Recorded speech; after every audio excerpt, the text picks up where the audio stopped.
Last week, we began telling you the story of the Scopes monkey trial in Dayton, Tennessee. This week, we get to the trial itself. Hello, folks. I'm Steve Gilley, along with Rod Mullins, and this is Stories, a History of Appalachia. Now, we'd appreciate it if you'd go down below, click that subscribe button, and be sure to ding the bell at the same time so you get notifications of all our stories as soon as they're released. And if you don't mind, go over there and give us a thumbs up if you don't care. Well, Steve, last week we set the particulars up of this particular case, this trial, and we kind of set the situation up as to what was going to be taking place for our second part of our podcast. And I'm telling you, if you thought things were exciting and kind of, I don't know, being put together in that first one, wait till you hear what's coming up next. Yeah, Rod, this is a very famous trial. Taught in law school, brought in all the history books, movies made from it, all that. As the trial began, the ACLU's defense team focused on a defense based on a violation of Scopes' constitutional rights of freedom of speech and freedom of religion. And once Clarence Darrow was fully on board, however, that approach began to, let's just say, evolve. Hey, be careful how you say that word. Okay. Well, first he argued that there was no real conflict between evolution and the Bible's account of creation. And to support this argument, the defense team brought in 8 experts on evolution to testify. 8 experts did not get to testify, though, because Judge Ralston refused to allow 7 of them to take the stand, instead requiring written statements and keeping the jury from hearing their testimony. And as you could imagine, this set Darrow off, causing him to make a sarcastic remark to Ralston about how he was only willing to take the prosecution's suggestions into consideration and not his. You know, if I'm not mistaken, I think Clarence Darrow was one of these dramatic type of lawyers. Boy, he really laid it on when it came down to it. That's the reason why he was so good. Well, this didn't sit well with the judge, and it resulted in Darrow apologizing the next day to the judge to avoid a contempt finding by the court. Now, all of this was brought on by accusations that Judge Ralston was biased toward the prosecution. Now, he had started the trial, for example, by quoting the book of Genesis. Yeah, that's generally how things will start out. And then the Butler Act. He also advised the jury to not judge the law by its merits, whether it was right or wrong, but only on the violation of the law, period. But on the other side, William Jennings Bryan was just as passionate about his cause as was Darrow. He was incensed with the idea that evolution was being taught to children, saying that humans were only one of over 30,000 species of mammals and were even said to be descended. Not even from American monkeys, but from Old World monkeys. Well, Bryan declared a duel to the death with the entire idea of evolution. Well, Darrow responded in a rousing speech at trial. He argued that the Bible should be considered theology and not science, and therefore had no place in a school science curriculum.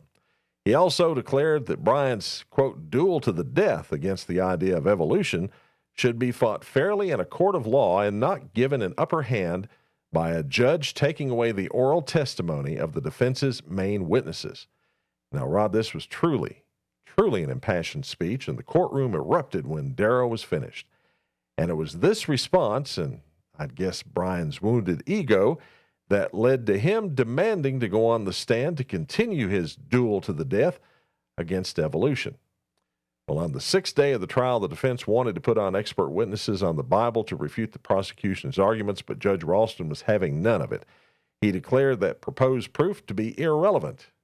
So the next day, the defense asked to call up a witness, William Jennings Bryan, as he'd wanted. Almost reminds you of an episode of Matlock right here. But anyway, I digress. With that, Judge Ralston moved the court outside to the courtroom lawn, saying that the number of spectators present caused him concern for the building and for the stifling heat and all those people that were involved with the cause. The testimony revolved around inconsistencies in biblical stories and Bryan's beliefs. So Darrow began. He asked questions about Adam and Eve and whether Brian really believed that Eve was created from Adam's rib, where Cain's wife came from, and how many people lived in ancient Egypt, all of which he hoped to use to illustrate that the Bible couldn't possibly be used to teach science. Things got very heated, with Darrow finally telling Brian, You insult every man of science and learning in the world because he does not believe in your fool religion. to which Brian replied, The reason I'm answering is not for the benefit of the superior court. It's to keep these gentlemen from saying I was afraid to meet them and let them question me. And I want the Christian world to know that any atheist, agnostic, unbeliever can question me as to my belief in God, and I will answer him. Well, this brought an objection from Stewart on behalf of the prosecution. Now, he demanded to know just why Darrow was asking those questions. They had nothing to do with the violation of the Butler Act. Well, before Darrow could respond, Brian snapped at the question, saying its purpose was to cast ridicule on everybody who believes in the Bible. And then Darrow got his say. We have the purpose of preventing bigots and ignoramuses from controlling the education of the United States.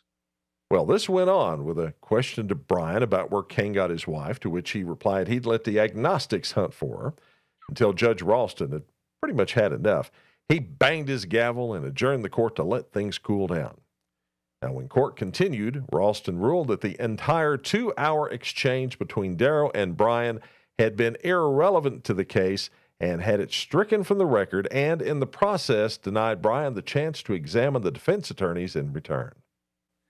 Well, the defense again tried to bring in their expert testimony, which was again denied, leading Darrow to ask the judge to bring in the jury, saying, We claim that the defendant is not guilty, but as the court has excluded any testimony except as to the one issue as to whether he taught that man descended from a lower order of animals, and we cannot contradict that testimony, there is no logical thing to come except that the jury find a verdict that we may carry to the higher court purely as a matter of proper procedure.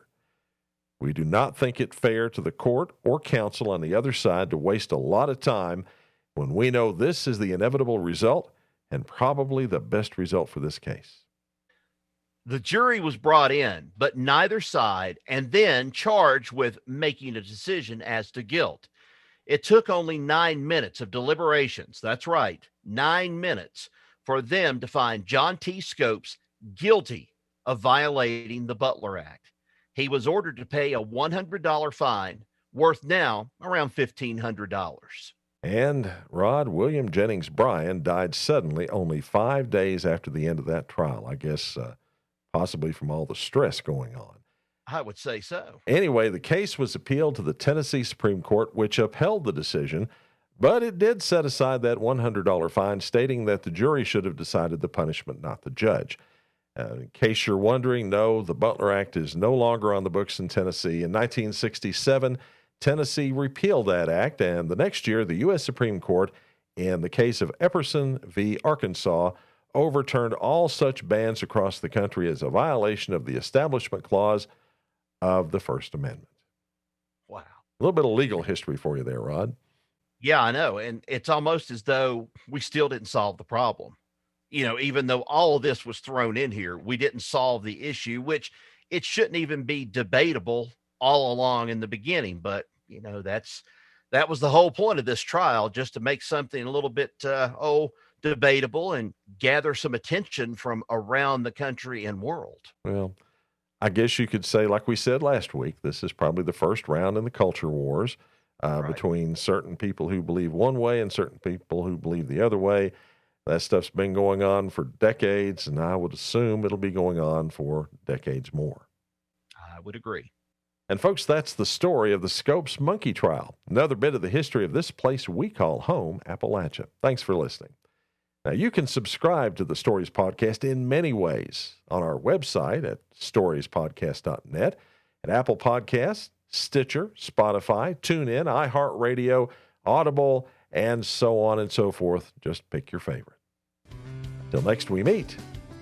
So long, everybody. So long.